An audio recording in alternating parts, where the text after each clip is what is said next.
अस्सलामु अलैकुम रहमतुल्लाहि व बरकातुहू। तमाम नबियों के साथ जो वाक़यात हुए उसमें यही मिलेगा कि यकीन वालों के लिए पानी में रास्ते और ना मानने वालों के लिए पानी हलाकत का ज़रिया।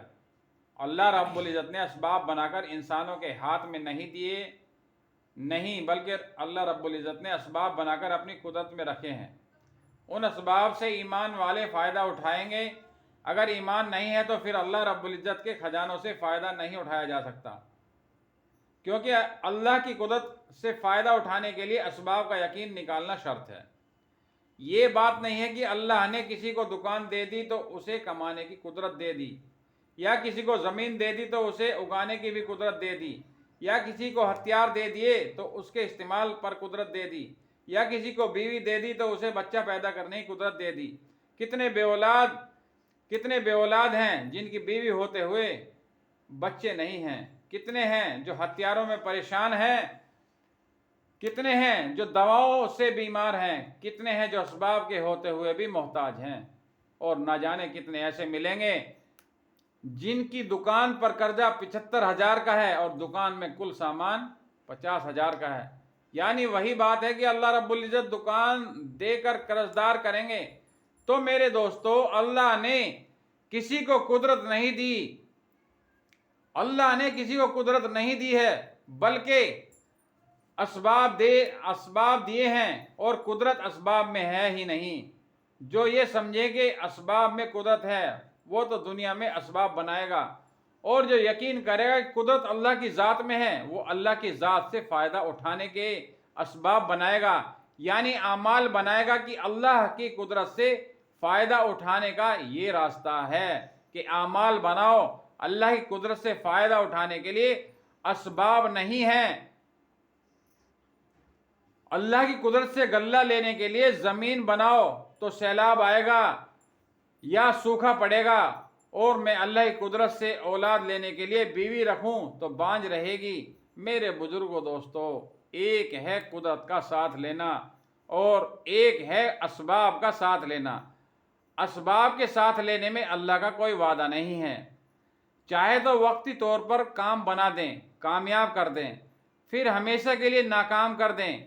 यही बात है कि तुम में से जो दुनिया चाहेगा वो हमेशा के लिए नाकाम होगा, और जो आखिरत चाहेगा हम उसकी दुनिया बना देंगे।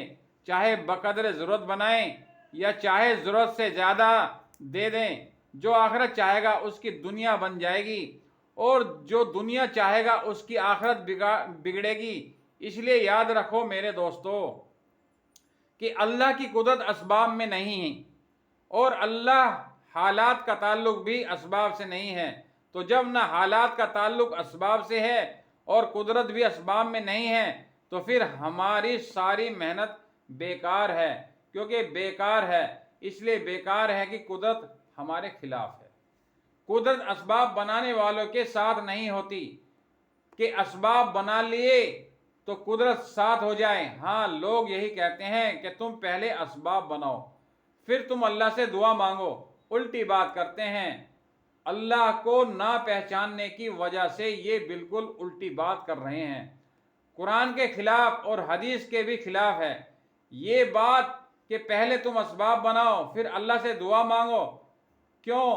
क्योंकि सही बात यह है कि तुम अल्लाह से मांगो उसके देने के ज़ाब्ते के ज़रिए। उसके देने के ज़ाब्ते क्या हैं? इय्याका नअबुदु व इय्याका नस्तईन, ये उसके देने का ज़ाब्ता है कि मैं तेरी इबादत करके तुझसे लेता हूँ। मेरे दोस्तों, एक इस कलमे के अल्फाज हैं और एक इस कलमे का इखलास है। कलमे की दावत कलमे का इखलास हासिल करने के लिए है, और हदीस ये बतला रही है कि हराम से कलमे के इखलास के बगैर नहीं बचा जा सकता। कलमे का इखलास यही है कि ये कलमा उसे हराम से रोक दे। ये कलमे का इखलास है। कलमे का इखलास कलमे की दावत से होगा। कलमे की दावत के बारे में मुसलमानों के अंदर आम गलत फहमी है कि कलमे की दावत तो गैरों के लिए है, तो मैं ही कलमे वाला। ये आम गलत फहमी है। ये गलत फहमी इस वजह से पैदा हुई कि खुद ईमान वालों के दरमियान से ईमान की दावत ख़त्म हो गई। कलमे की दावत के बारे में मुसलमानों के अंदर عام غلط فہمی ہے کہ کلمے کی دعوت تو غیروں کے لیے ہے، ہم تو ہیں ہی کلمے والے، یہ عام غلط فہمی ہے۔ یہ غلط فہمی اس وجہ سے پیدا ہوئی کہ خود ایمان والوں کے درمیان سے ایمان کی دعوت ختم ہو گئی۔ میرے دوستو بزرگوں، ایمان کی دعوت خود ایمان والوں کے لیے تھی، کیونکہ اللہ کی طرف سے ایمان لانے کا حکم خود ایمان والوں کے لیے ہے۔ یا ایھا الذین آمنوا آمنوا، اور غیروں کو دعوت اسلام کی ہے، اپنوں کو دعوت ایمان کی ہے۔ جب خود ایمان والوں نے ایمان کی دعوت چھوڑی تو ایمان کی حقیقت کو حاصل کرنے اور کلمے کی حقیقت کو حاصل کرنے کا سامان خود ایمان والوں میں سے ختم ہو جائے گا۔ اب تو اس بات کی محنت کی ضرورت ہے کہ جن ایمان والوں کو ایمان لانے کا حکم دیا گیا تھا، یا ایھا الذین آمنوا آمنوا، ایمان والو ایمان لاؤ۔ کیسا ایمان لائیں؟ آمنوا کما آمن الناس، کہ قیامت تک آنے والے ایمان والوں کو یہ اللہ کی طرف سے دعوت ہے کہ ایمان لاؤ جیسا ایمان صحابہ اکرام لائے ہیں۔ بڑی غلط فہمی یہی ہوئی کہ ایمان والوں نے ایمان کی دعوت کو غیروں کے لیے سمجھا، جبکہ ان کو بنایا تھا ایمان کا داعی، مگر یہ بن بیٹھے ایمان کے مدعی کہ ایمان کی دعوت تو ہو گئی ختم ایمان والوں میں سے، تو اس دعوت کی جگہ دعویٰ آ گیا۔ ہاں، سچی عرض کر رہا ہوں کہ ایمان والوں میں ایمان کا دعویٰ آ گیا۔